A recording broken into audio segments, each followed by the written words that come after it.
All right, hello everybody. This is Mr. Everhart here. I'm going over the political spectrum notes that we looked at on Friday, September 25th, 2020 here.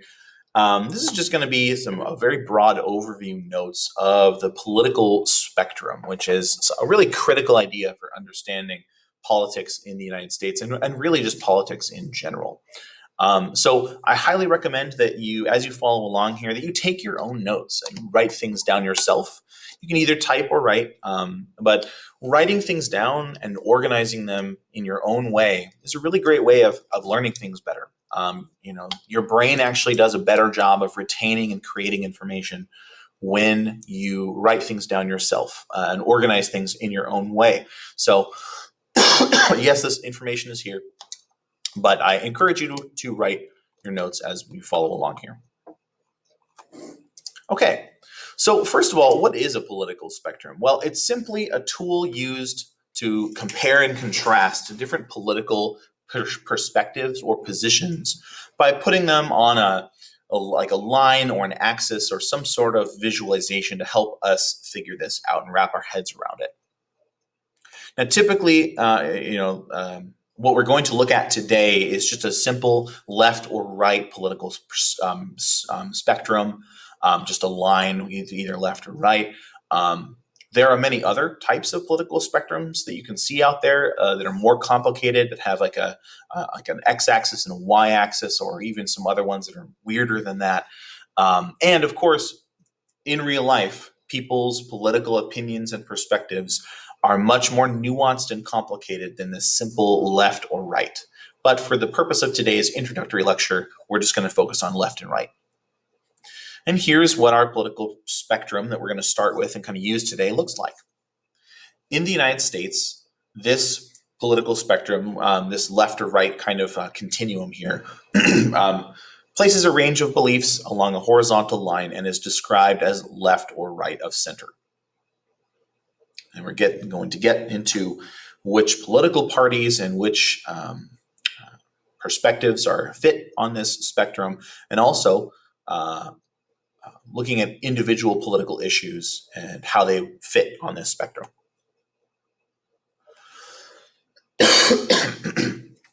So the two major things, maybe the two most fundamental differences between people on the left and people on the right of the political spectrum, is how much change in society and in the government a person is willing or wanting to allow, and how much the government should be involved in the lives of people and of solving society's problems.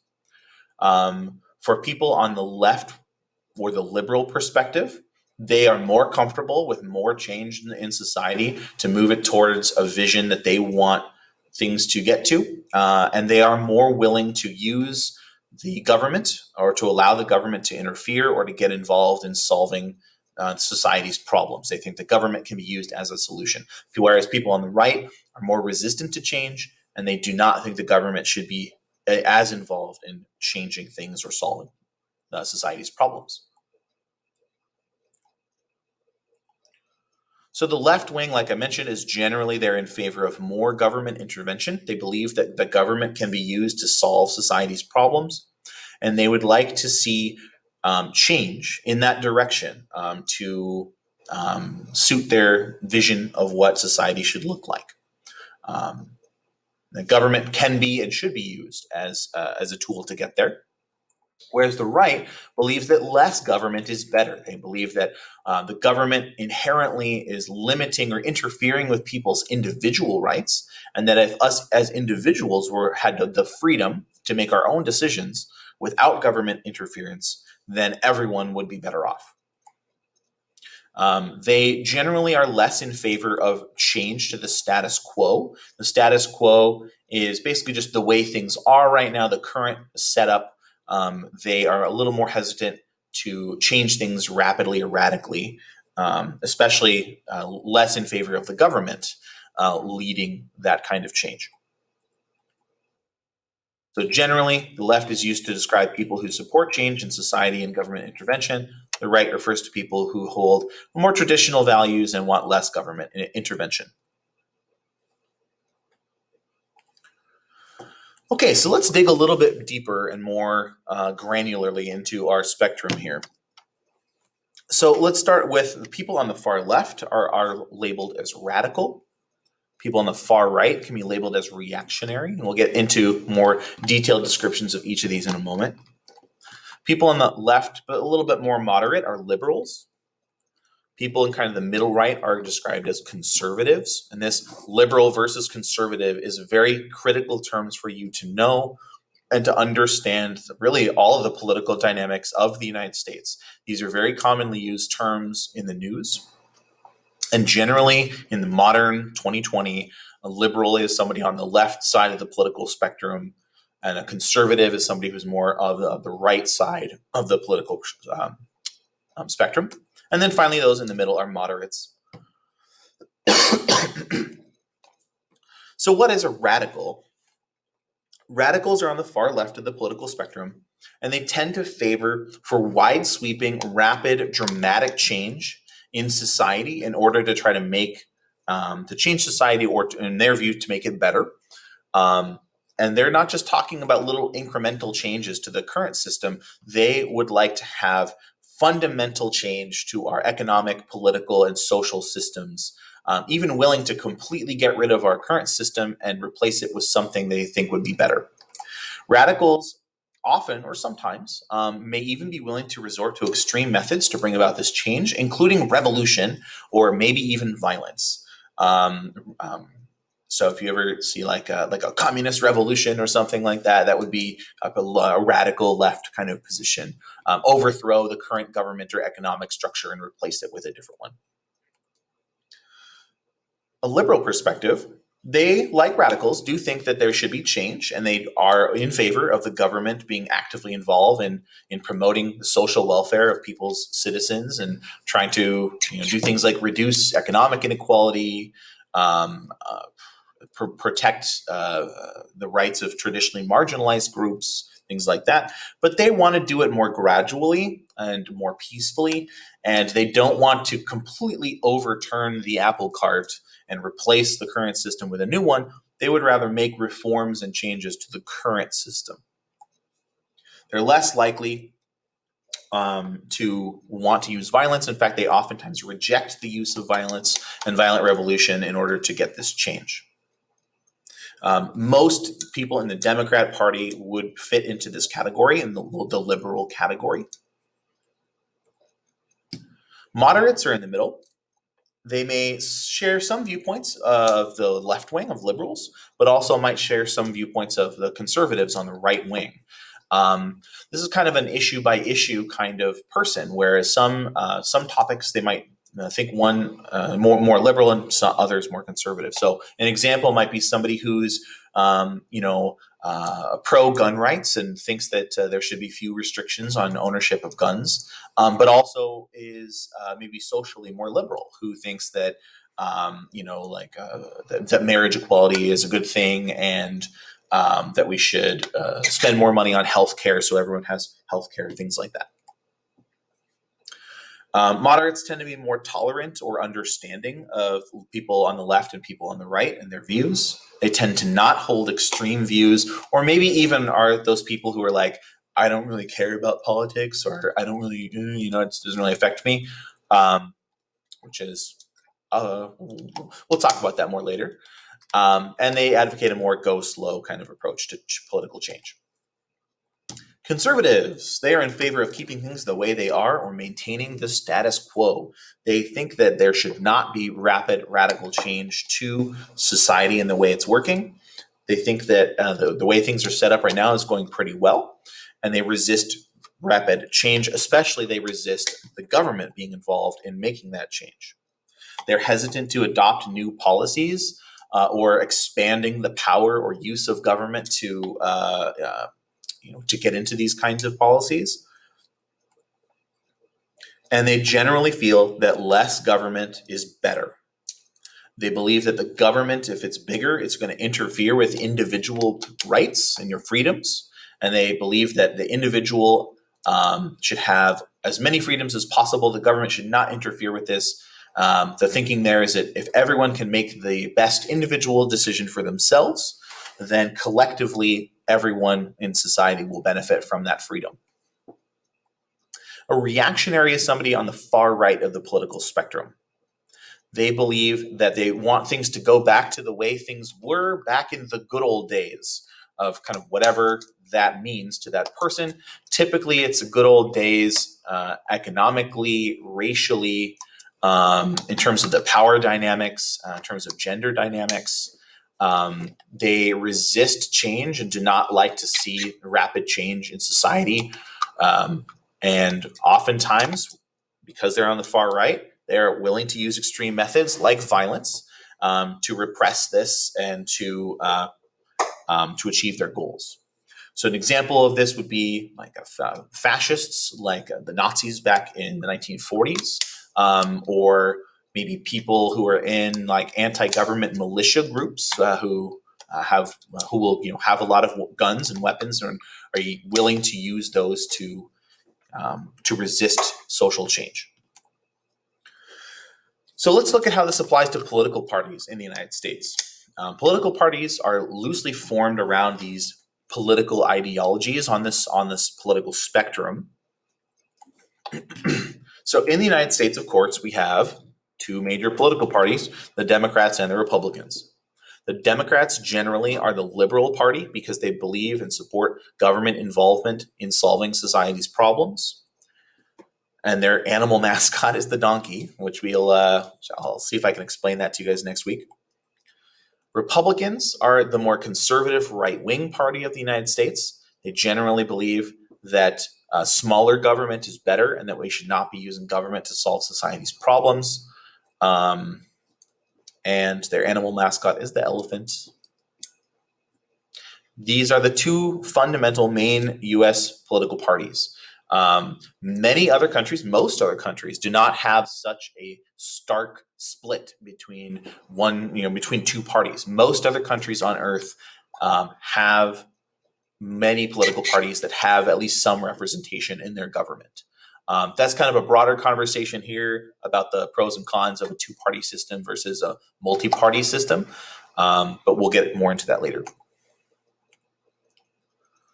So now, having said this, there's these two parties, Democrats and Republicans. Even within each party, there is a variety of opinions on issues among the members of those party. So, for example, there are more liberal, left-wing, far-left Democrats who are a little bit more extreme in their views, and there are more moderate Democrats who are still part of the Democrat Party but don't have as extreme views as others. Likewise, on the right, there are more moderate Republicans and there are more conservative Republicans. Both parties tend to lean more moderate, but in the last 10 years, there has been a growth in political extremism, a growth in the polarization between the two parties. That polarization means that they're driven towards the extremes of one end or another. And you have we're going to look at some data and some articles next week about this kind of disturbing trend in this growing extremism and polarization in both parties, and which direction generally things have been pulled to, either left or right. Spoiler alert, it's slightly right, but we'll get into that next week.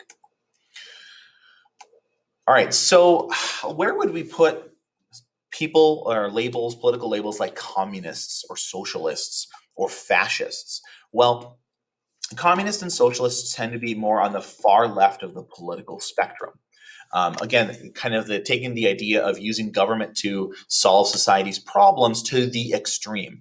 Communists even go so far as to say that we should do away with private property altogether, and that every person in society should be on kind of a same playing field, that the government should determine economic settings, that the government should redistribute things equally in a way that they see as fair. And that there should not be private ownership of businesses or land or things like that. Now, today in the world, practically, there's no pure communist country that's actually abiding by these principles. There are communist countries, like the Communist Party runs China, the Communist Party runs North Korea. But even in these countries, especially China, they've adopted and embraced free market capitalism, private industry, private ownership, things like that. Socialists also believe that the government should be used heavily to solve society's problems and are a little bit more direct than maybe our current government is in making this happen. Socialists will enact very strict regulations on businesses to make things more fair for workers or consumers. They're more willing to have very big, expensive government programs and things like healthcare, childcare, and other kinds of services to give to the people. Someone on the right would say that they infringe on people's individual rights, that the government has too much power in a socialist system. Many European countries and some other countries around the world describe themselves today as democratic socialist countries. That they are socialist in the sense of having a lot of these government programs and kind of regulations, but democratic in the sense that people, of course, still have individual rights of expression and voting and things like that. On the far right, we have fascists and absolutists, and I would also put anarchists here. If you were a fascist, you believe that not necessarily that there should be no government at all, but rather that the government should be working to maintain the status quo in a very direct, a very strict kind of way. Fascists believe in a fanatical devotion to the leadership or government. Typically, there is an authoritarian or dictator. Typically, fascists are more comfortable with the use of military force or the police violence to maintain the social order, to use the military to expand their power, sometimes by invading or influencing other countries. Fascists tend to resist social change and not really be in favor of the rights of marginalized people, and in fact, sometimes will work to get rid of or isolate these dissidents or people of different perspectives that they disagree with.